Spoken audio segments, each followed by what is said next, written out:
Sí, ahora sí se ve.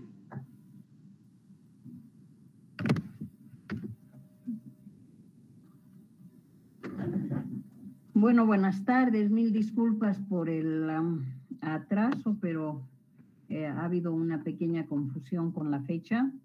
Pensamos que era el próximo martes esta charla. Pero bueno, vamos a retomar y vamos a comenzar. Entonces, ustedes ya saben que la infección de mamíferos y de triatominos es producida por un protozoario flagelado, que es Trypanosoma cruzi, y además esta infección es transmitida a través de las deyecciones del insecto vector. En el momento que el insecto toma su alimento, elimina a través de las heces los parásitos y son los que van a ir a infectar al hombre, que son las formas tripomastigotes metacíclicas. Entonces, el tripomastigote se va a caracterizar por la presencia de un kinetoplasto y un núcleo. El kinetoplasto en el tripomastigote está muy cerca a la parte posterior y a la parte anterior, perdón, y el núcleo al centro. Entonces, esta familia se va a caracterizar por la presencia de un flagelo y una mitocondria, y en realidad la mitocondria está en esa zona compleja y compacta dentro de la propia mitocondria, que va a contener el DNA circular extranuclear ordenado en ese espacio compacto que es el que llamamos el kinetoplasto y está cerca de la base del flagelo siempre. Cuando vemos las formas que tiene Trypanosoma cruzi, vemos el kinetoplasto en la forma amastigote, que es la forma replicativa o multiplicativa. Vemos un flagelo muy pequeño, imperceptible al microscopio óptico. Y tenemos también la forma epimastigote, que es la forma que va a tener el núcleo, el kinetoplasto anterolateral y el flagelo. La forma tripomastigote tiene también el kinetoplasto en la parte posterior, tiene el flagelo que va a ir contorneado por la membrana ondulante y su núcleo. En el hospedero invertebrado están las formas epimastigote y tripomastigote metacíclico. Entonces, la forma epimastigote es flagelada, alargada, mide de 12 a 30 micrómetros y va a tener el flagelo, lo que hace que sea una forma muy móvil, y el kinetoplasto localizado anteriormente al núcleo.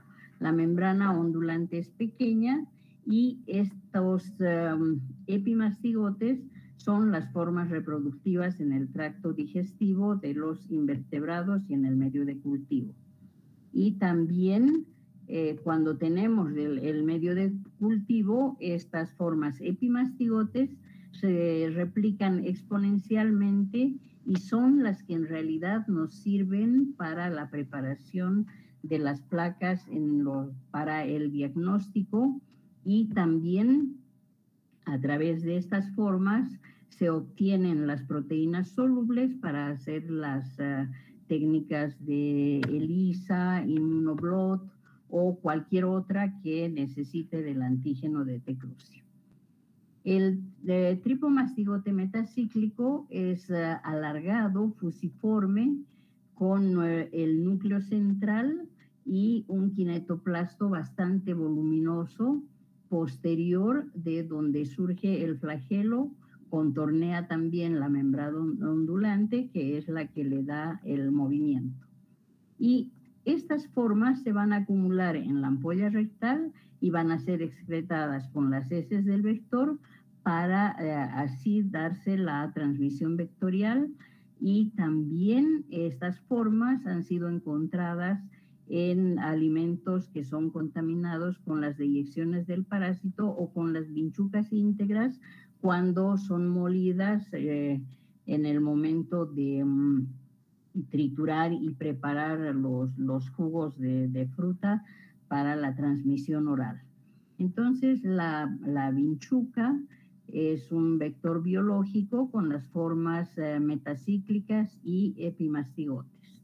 Y podemos ver que los huevos del vector biológico van a migrar hacia las formas de ninfa y son ninfas desde primer hasta el quinto estadio y después ya se convierten en adultas. Tenemos que decir que en estos vectores, tanto la hembra como el macho son hematófagos. Y estos vectores, el mayormente representado en Bolivia es Triatoma infestans, pero existen también Triatoma dimidiata y Rhodius proluxus. Ambos se pueden encontrar en viviendas humanas, en áreas rurales y suburbanas, y en el peridoméstico, donde van a mantener alrededor de la población humana los ciclos selvático o domiciliar. En el hospedador vertebrado se van a encontrar las formas tripomastigotes y las formas amastigotes. Las formas amastigotes son redondas, ovaladas y van a medir entre unos 5 y 5 micrómetros. Luego el flagelo es corto, poco visible, pero presentan un núcleo bastante prominente y un kinetoplasto que está muy cerca del cuerpo basal. Estas formas amastigotes se dividen por fisión binaria en el interior de las células musculares y nerviosas principalmente, y van a ir formando los nidos parasitarios. Es la única forma replicativa que es responsable de la patogenia y es la forma infectante en los trasplantes. Entonces, ahí tenemos los nidos parasitarios, donde se ven netamente las formas amastigotes. En este lugar podemos ver amastigotes en división, y en las formas que se ven claramente podemos divisar fácilmente el kinetoplasto y el núcleo. En algunos también, como en la flecha del lado derecho, podemos ver el kinetoplasto y el núcleo muy visible, una forma muy típica de los amastigotes. No siempre se los ve así, porque depende de la posición en la cual se encuentran cuando se los observa al microscopio. En muchas ocasiones puede verse solamente el núcleo y no el kinetoplasto cuando están invertidos hacia abajo. Entonces, a manera de resumir, tenemos esta diapositiva donde podemos ver el tripomastigote sanguíneo, que es una forma infectante en la transmisión vertical y transfusional, y el tripomastigote metacíclico, que es infectante en transmisión vectorial y por alimentos, como les comentaba anteriormente. Préstame la batería, por favor. Un minutito, porque necesito añadir la batería. Las formas epimastigotes se dividen en el vector y en el medio de cultivo en el laboratorio. Y las formas amastigotes responsables de la patogenia infectante en trasplantes. Entonces, esta es una diapositiva que nos va a permitir hacer un resumen del ciclo del parásito, tanto en el vector como en el humano. Entonces, en las vías de infección tenemos la vía vectorial, la oral, la transfusional, la congénita, y también existe una que es accidental en laboratorio cuando a las personas... Uy, se me ha apagado eso. Un minutito, por favor.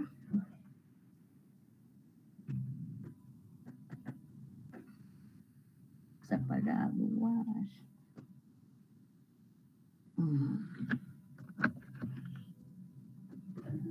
Llámamela a la cara. ¿Están viendo? Sí, doctora, se ve. Ah, porque yo no estoy... ¿Están viendo mi pantalla?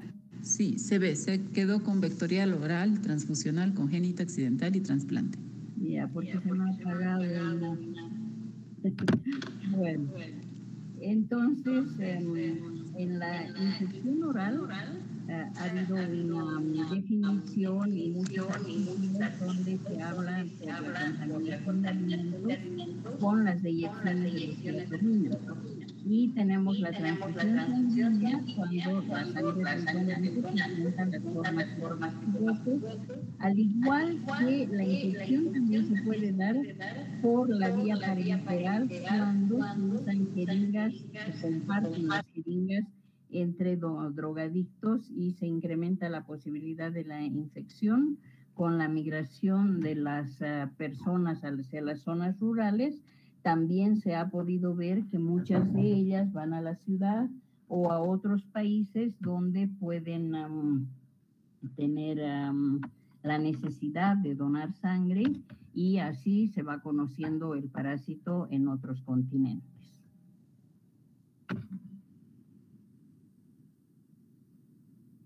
¿La pantalla que ven es compartida o es entera? Entera, doctora. Ya. Listo. Entonces, ya entrando a la patología, les voy a hablar de la transmisión congénita por Trypanosoma cruzi. Afortunadamente, esta infección se da entre 2 y 12% de las mujeres embarazadas, y los factores que están asociados con esta transmisión no son claramente definidos, pero están asociados con una enfermedad severa y en muchos casos con la mortalidad del producto. Tenemos que saber que esta no es una infección que se puede prevenir. La infección congénita se puede dar en madres embarazadas en cualquiera de los embarazos o también en cualquier momento del embarazo como tal. Entonces, en el laboratorio de inmunología parasitaria del Departamento de Patología, nosotros hemos hecho un trabajo que ha sido un trabajo de tesis de maestría de la doctora Ana Gabriela Herrera, y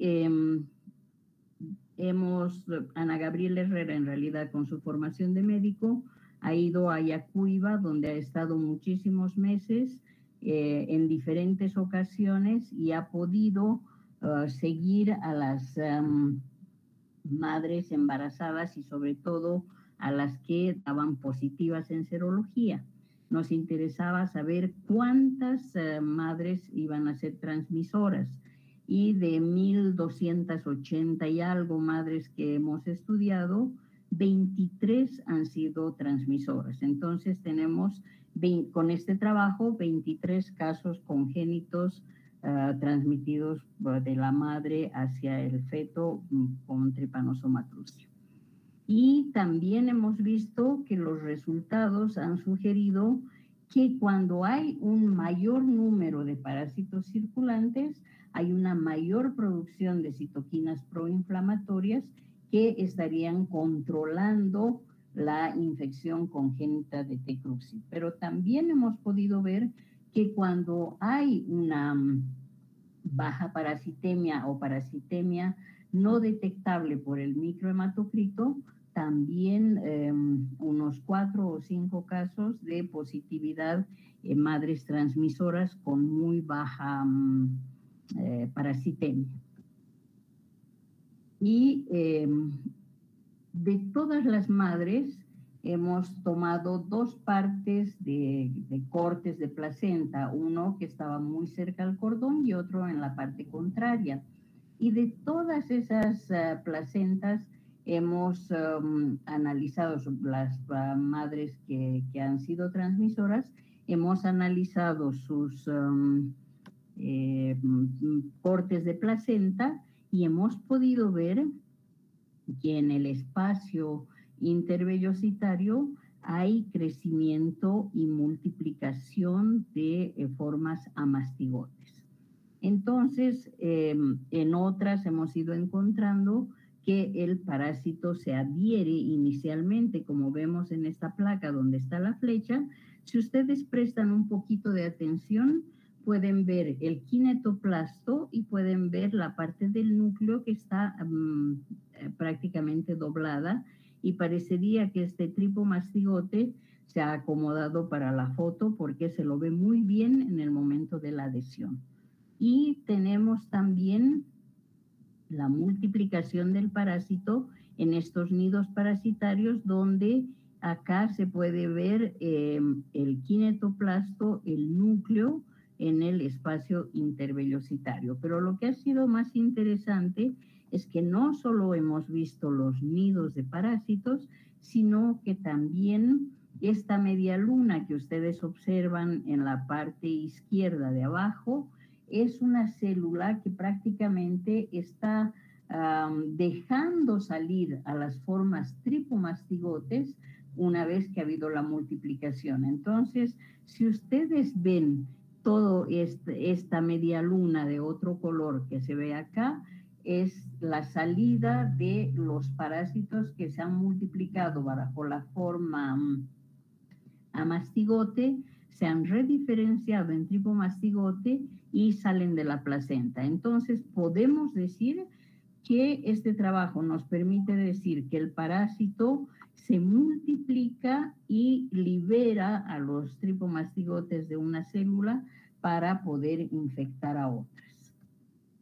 Y cuando ya se empiezan a diseminar los parásitos, ya podemos observar también algunas formas amastigotes, porque no todos se multiplican al mismo momento, ¿no es cierto?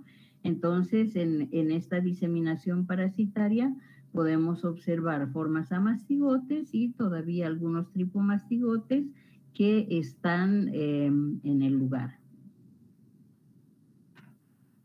Y en cortes de placenta, por supuesto que hemos visto bastantes parásitos libres también. Entonces, estas diapositivas que les he mostrado me hubieran gustado que estén al final, pero bueno, ahora voy a volver prácticamente a la interacción hospedero-parásito, y quiero hablar un poco sobre el macrófago, ya que el macrófago en las infecciones por parásitos intracelulares tiene tres roles. El primer rol y el más importante es que el macrófago es una célula microbicida por excelencia.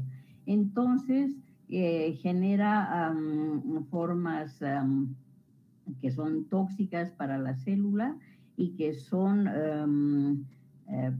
intermediarios del oxígeno o del nitrógeno, como el óxido nítrico, los aniones superóxidos, radicales oxidrilos, peróxido, que van a ir a destruir al microorganismo. Y también van a utilizar unas enzimas que van a degradar o van a destruir las proteínas del parásito, como son las defensinas, el factor de necrosis tumoral secretado solamente por el macrófago, las lisocimas y las enzimas hidrolíticas.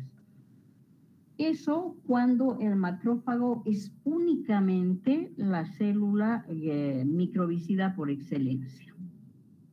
Cuando, en el caso de Trypanosoma cruzi, este parásito, como hemos visto, que está primero adherido y después entra hacia la célula, da una señal entre el parásito y el núcleo de la célula para que a través de las actinas y miocinas se formen una especie de rieles donde los lisosomas se van a acomodar y van a dar lugar a la formación de la vacuola parasitofora. Entonces, el tripomastigote dentro de la vacuola lisosomal va a empezar a producir una secreción de crucipaína, que es una enzima que le permite hacer poros en la vacuola parasitofora para que el parásito pueda salir bajo la forma flagelada y después continuar con la forma flagelar o replicativa, como son los amastigotes. Entonces, cuando se da toda esta multiplicación de amastigotes, la célula ya no va con la primera acción que tenía anteriormente de ser la célula microbicida, ya se convierte en una célula permisiva y deja que el parásito se multiplique en su citoplasma, como vemos en la parte superior derecha. Entonces, esta célula infectada, cuando tenga la cantidad suficiente de formas amastigotes, va a hacer que esas formas amastigotes nuevamente por las acciones del pH de los lisosomas y por la acción de las enzimas, el complemento y todo lo que encierra el citoplasma de la célula huésped, entonces este proceso va a facilitar a que haya una descialización de la membrana y que el parásito bajo la forma mastigote ya se rediferencie en tripomastigote y pueda salir nuevamente viable flagelado para infectar otras células. Entonces, eso cuando el macrófago ha sido una célula permisiva. Y finalmente, el tercer rol es cuando este parásito que está en el citoplasma de la célula pase por el lisosoma y fagosoma, y cuando ya está en el fagolisosoma, va a hacer que esta degradación del antígeno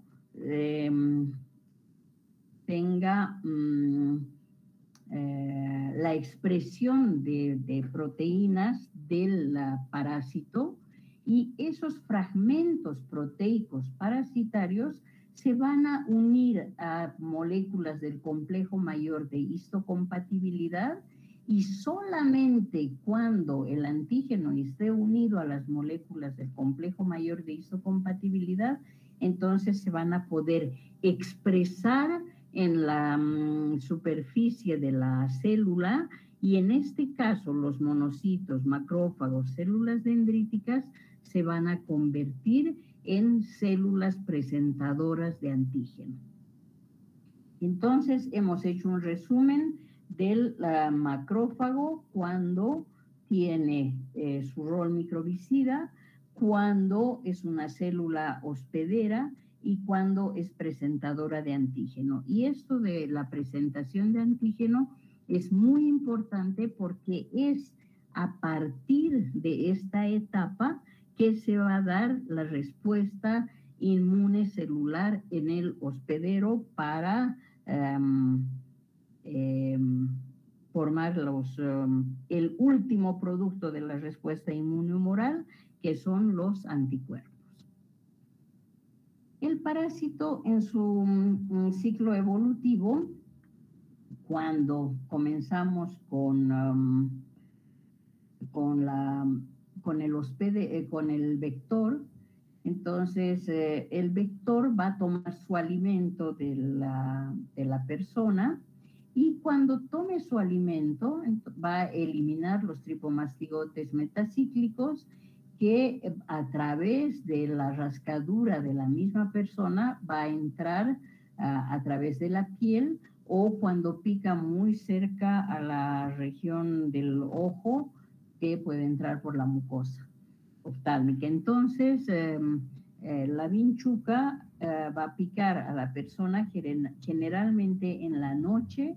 Cuando la persona está durmiendo, la persona no se va a enterar, y yo me atrevo a decir que en ese momento ya se define la suerte del hospedero, si va a ir a una patología o si va a controlar la infección. Entonces, cuando las formas tripomastigotes metacíclicas van a entrar a las diferentes células, se van a transformar en amastigotes, como ya lo hemos visto anteriormente, se van a multiplicar, van a rediferenciarse, y los tripomastigotes que salen de la célula van a ir al torrente sanguíneo y van a poder llegar a cualquier órgano, dando de esta manera las manifestaciones clínicas que van a ser resultado de este ciclo infectante. Y si la persona está con formas tripomastigotes en su circulación y la vinchuca toma su alimento, esta se va a infectar al alimentarse, y las formas epimastigotes se van a comenzar a rediferenciar en el intestino medio y van a multiplicar en el intestino medio para convertirse en tripomastigotes metacíclicos en el intestino posterior y ser las formas infectantes nuevamente para cualquier otro hospedero. Entonces, al cabo de 4 o 5 días, luego de varios ciclos de división, gran número de amastigotes transformados en tripomastigotes van a estar circulando en la sangre y van a activar tanto el parásito como el contenido de la vacuola parasitófora, y los elementos que ésta contiene van a dar lugar a la respuesta inmune innata y adquirida. Y en la forma adquirida comienzan las etapas clínicas por la puerta de entrada del parásito, que va a dar lugar a una lesión inflamatoria indurada conocida como chagoma, y cuando el proceso inflamatorio se da en el ojo, entonces ya tenemos el signo de Romaña, que es único prácticamente porque solo se observa en un ojo, es unilateral, y la inflamación se da en ambos párpados. Entonces es una inflamación unilateral y bipalpebral. El signo de Romaña, complejo oftalmoganglionar, también el paciente puede presentar adenomegalias en la legión cervical, y seguimos viendo este signo en un solo ojo y en los dos párpados. Entonces, ya cuando el parásito ha ingresado, tenemos una respuesta que la resumo en esta toma.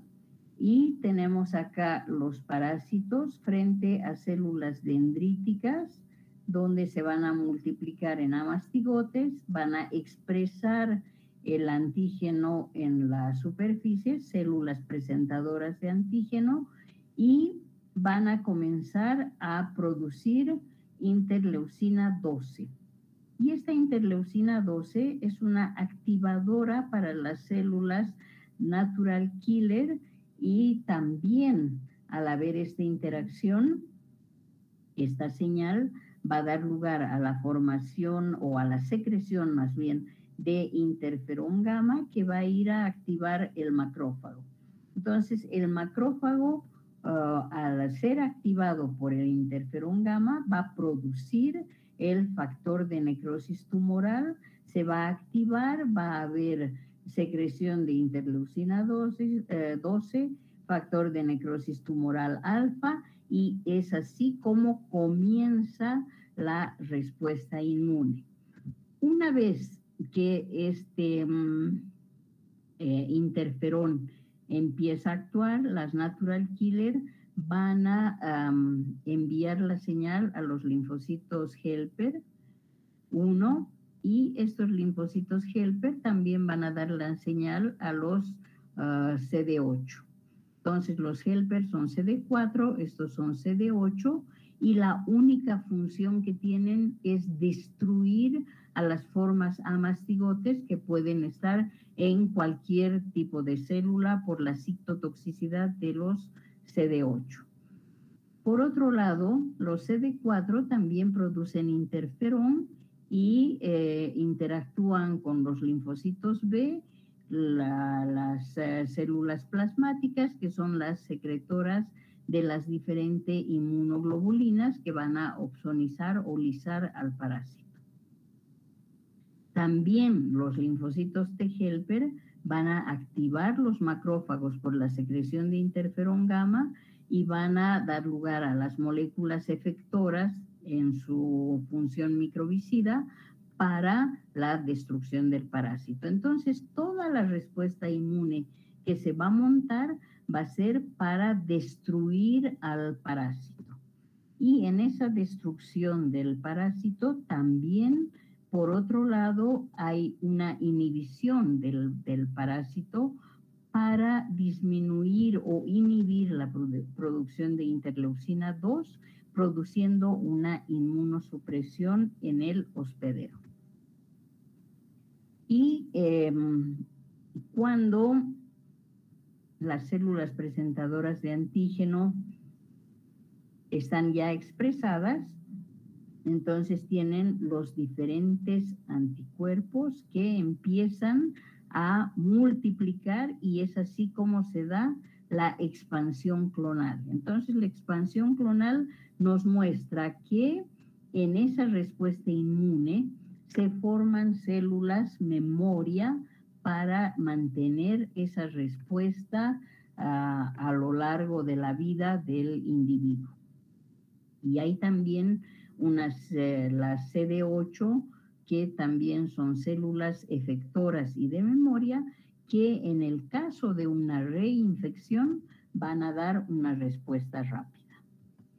Entonces, la presencia del parásito es necesaria y suficiente para dirigir una respuesta TH1 en los órganos que han sido afectados y hay una presencia de CD4 o helper y CD8 o citotóxicos.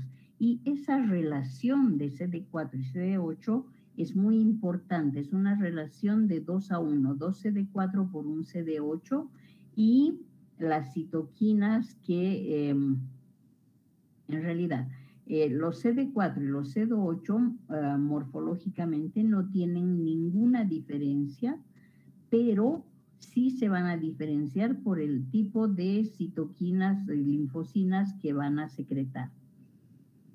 En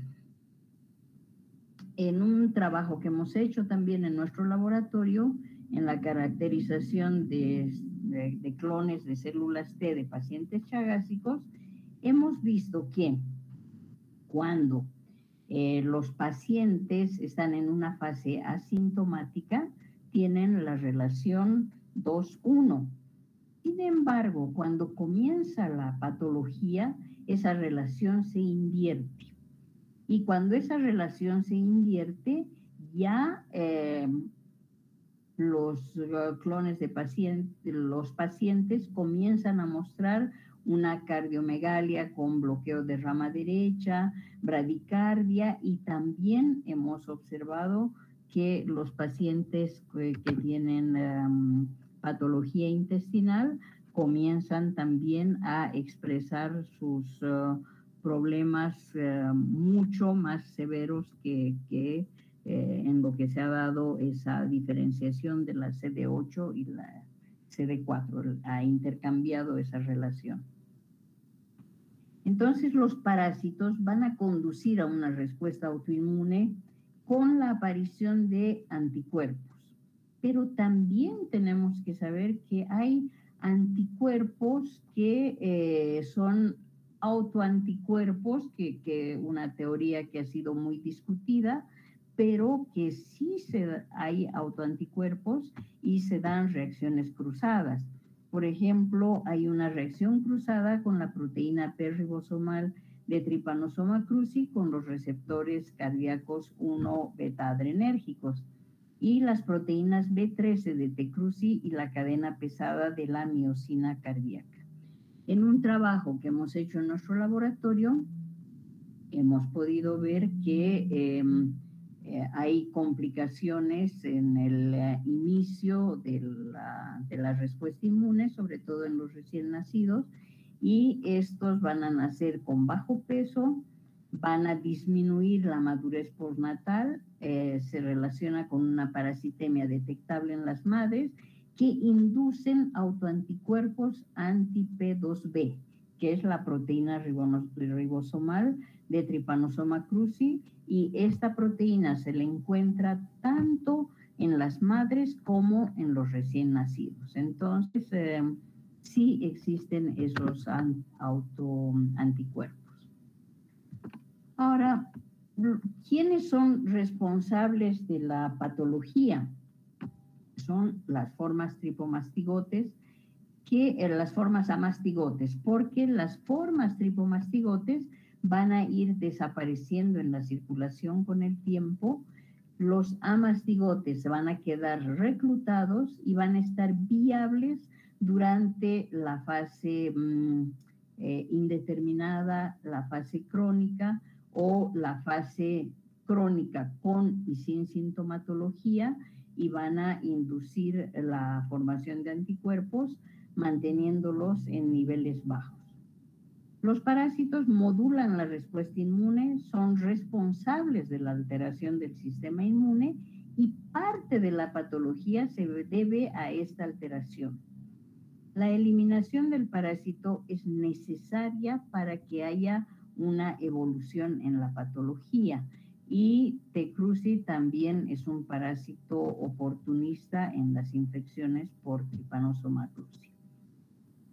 Esta diapositiva nos resume las fases de infección por T. cruzi, ya que la parasitemia comienza cuando se da la infección y hay multiplicación de parásitos. Pueden durar semanas, años, décadas o toda la vida, pero se va a mantener un umbral que prácticamente puede ser no detectable durante la parasitemia baja y solamente detectable en la fase aguda. En la fase aguda hay mayor multiplicación, obviamente, está comenzando la multiplicación de los parásitos y por ende hay muchos parásitos circulantes para que podamos detectarlos con un micrométodo. Y también en la fase aguda, si se presenta el chagoma de inoculación, el signo de Romaña, entonces se puede controlar esta parasitemia inicial con un tratamiento inicial muy precoz. Luego, con los años, viene la etapa indeterminada o crónica. En la mayoría de los casos, 70% de pacientes asintomáticos y 30% de pacientes sintomáticos.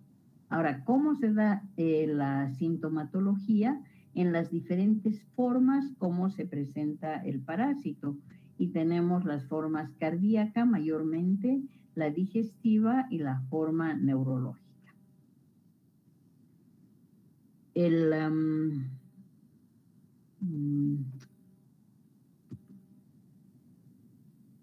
la fase aguda hay los síntomas de la enfermedad aguda que van a aparecer 4 o 5 semanas después de la inoculación del parásito y que raras veces uno se da cuenta de esta inoculación solo si existiera un chagoma visible en la piel, que generalmente no es muy clásico para observarlo y decir entró por acá o fue en tal momento, a no ser que la persona se haya dado cuenta de cuándo tuvo esa infección o ese contacto con las vinchucas.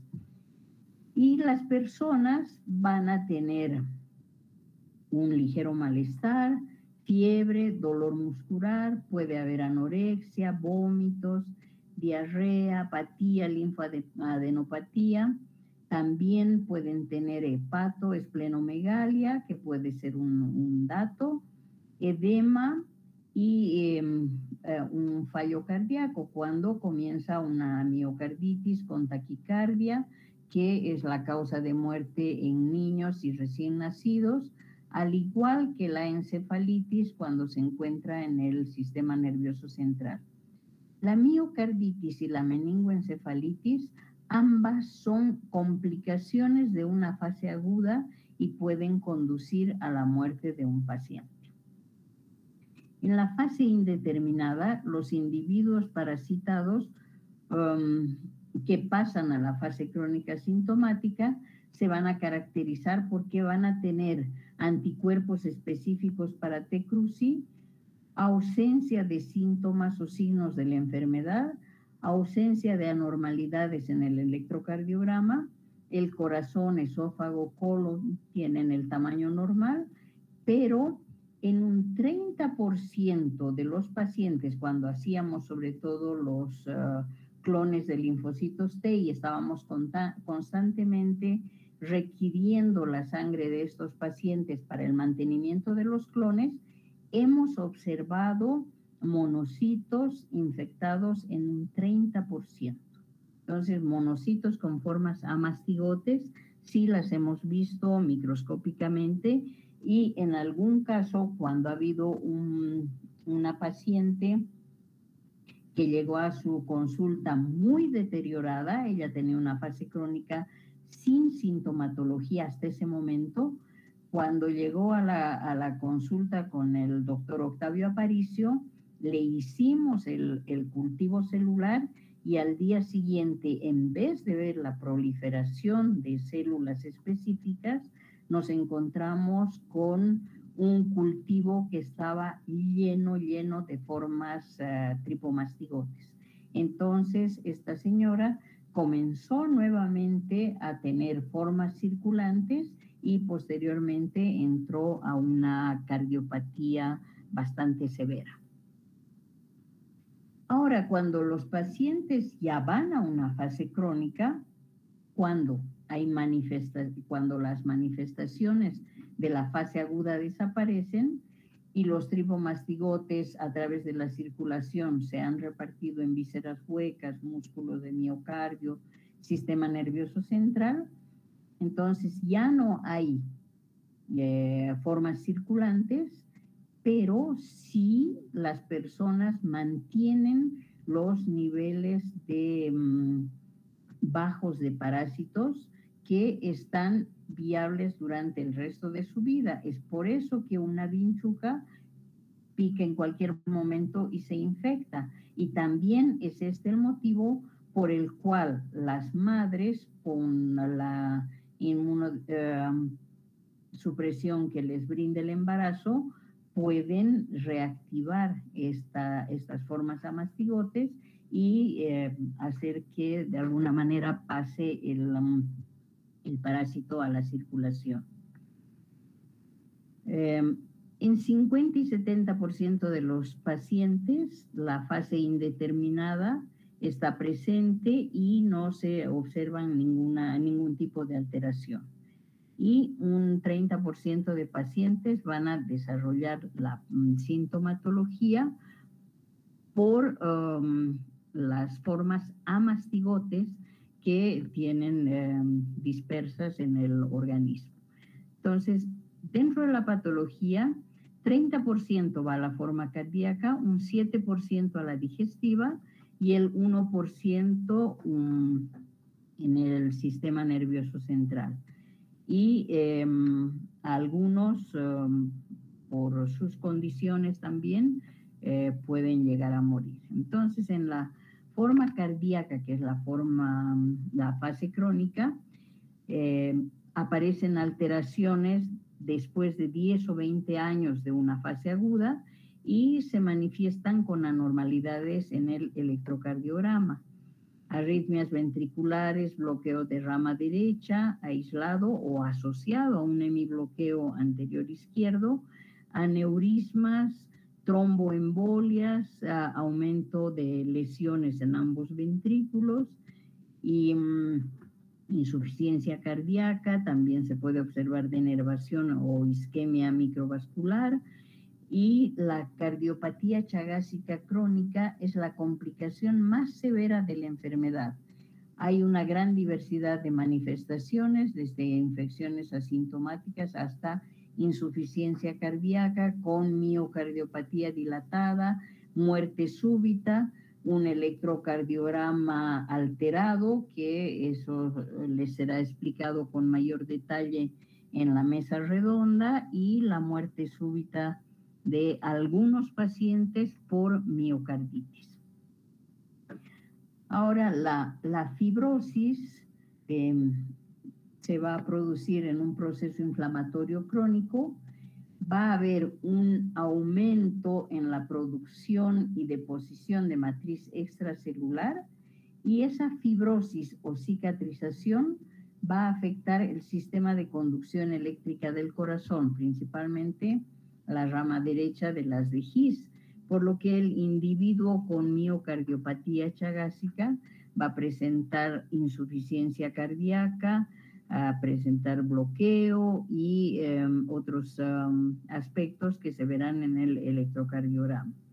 Y la arritmia se define como la variación de la frecuencia o el ritmo cardíaco, y se deben a trastornos en la degeneración o en la propagación del impulso cardíaco a través del sistema de conducción eléctrica del corazón, o la combinación de ambos. Y estos pueden ser cambios en la frecuencia cardíaca, porque puede haber una aceleración o una disminución que no son necesariamente irregulares, pero sí van a marcar una frecuencia más acelerada o más lenta. Y en la cardiopatía chagásica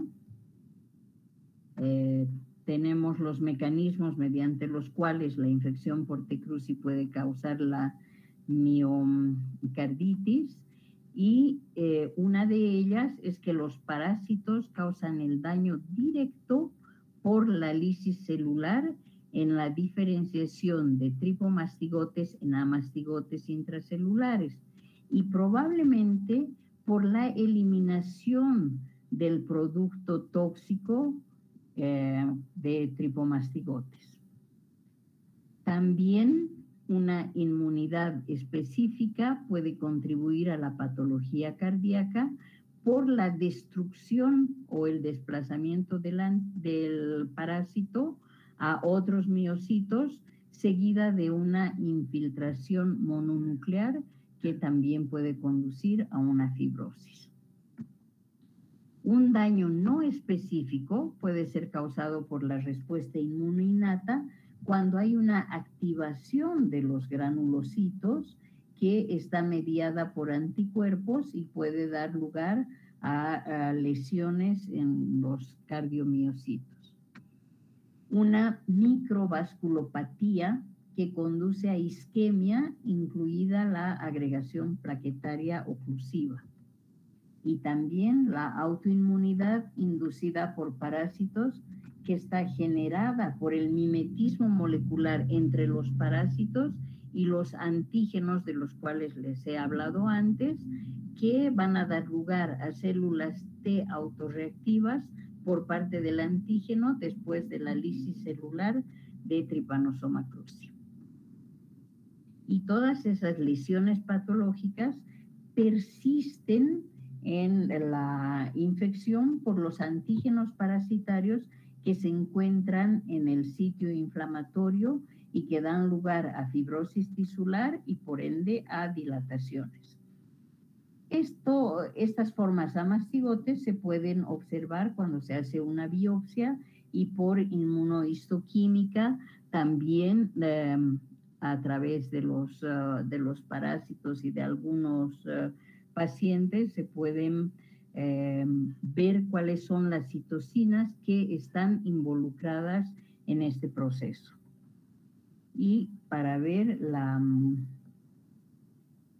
una de las cardiopatías, la formación del aneurisma con hipertrofia cardíaca. Se observa la cardiomegalia por radiografía y en el miocardio se puede observar a través de un corte histológico a mastigotes y muchas células mononucleares inflamatorias. En la fase crónica digestiva se daría por la destrucción de los nervios autónomos entéricos que van a dar lugar a una disfunción del tracto digestivo. Las anormalidades son más frecuentes en esófago, dando lugar a un megaesófago, con disfagia, dolor torácico, regurgitación. Durante el sueño se puede producir aspiración y dar lugar a neumonitis, pérdida de peso, caquexia y muerte por infección pulmonar. Y también puede haber un megacolon cuando los pacientes han multiplicado muchos parásitos en la región del colon y van a mostrar un dolor abdominal, un estreñimiento crónico que es muy clásico cuando los pacientes llegan a la consulta por el estreñimiento y pueden estar mucho tiempo sin ir al baño, y el peso de las heces hacen que este intestino se pueda torcer y los va a conducir a una cirugía inmediata. Entonces,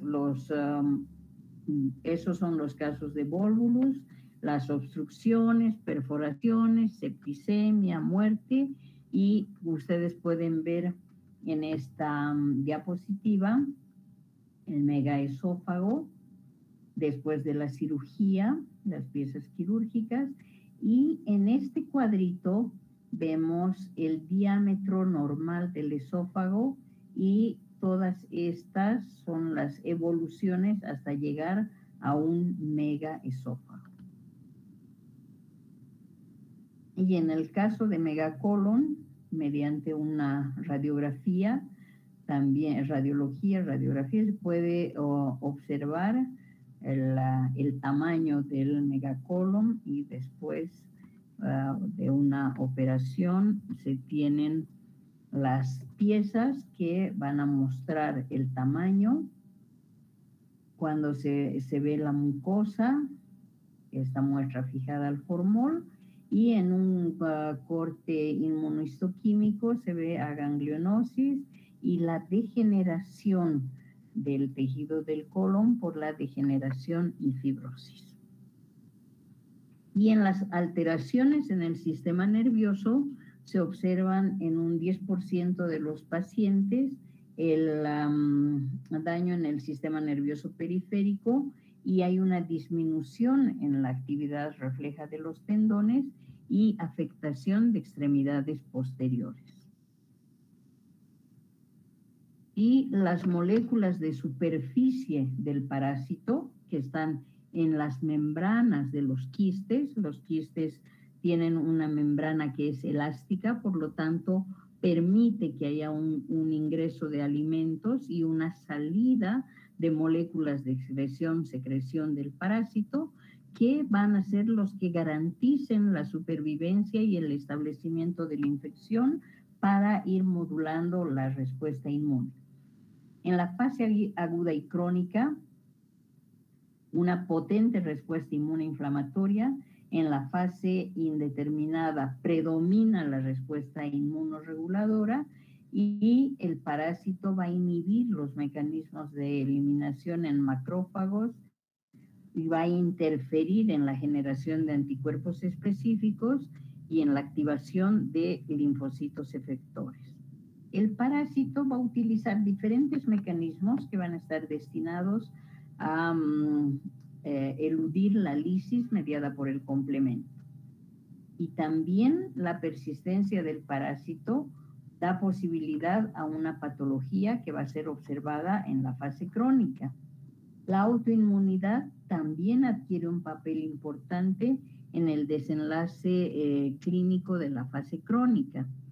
Y finalmente decirles que entre 20 y 40 de pacientes coinfectados con VIH pueden tener lugar a una reactivación con una parasitemia que puede ser comparable a la de la fase aguda. Y la muerte va a ocurrir de forma temprana. La meningoencefalitis es la forma más frecuente en estos pacientes y en un 100% los conduce a la muerte. Es eso lo que les puedo comentar sobre la patología de la enfermedad de Chagas. Si tienen preguntas, yo debo ir a la facultad a tomar el examen práctico. Tengo mi horario de 18 a 21. Así que chicos, tienen la palabra. Espero que sus preguntas, por favor.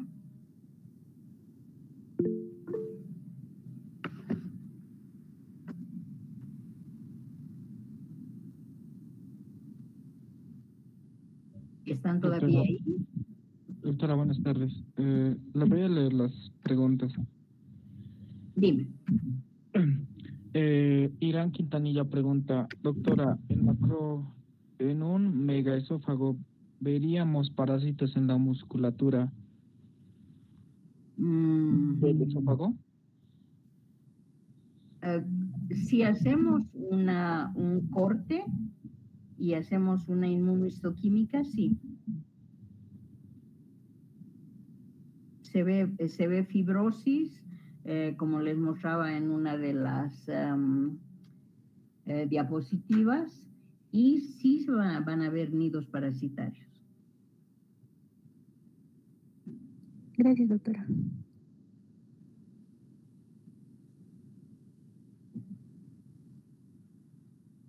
¿Hay otra pregunta?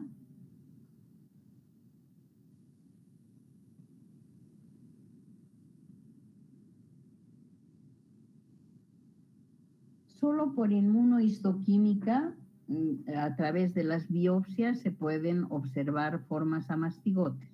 De otra manera, no.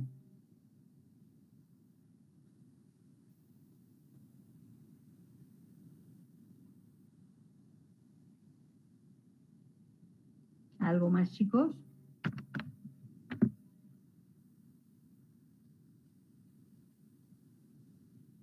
Bueno, entonces, si no hay más preguntas, hemos concluido con la teórica y voy a volar a la facultad. Gracias por su atención. Que tengan una buena tarde.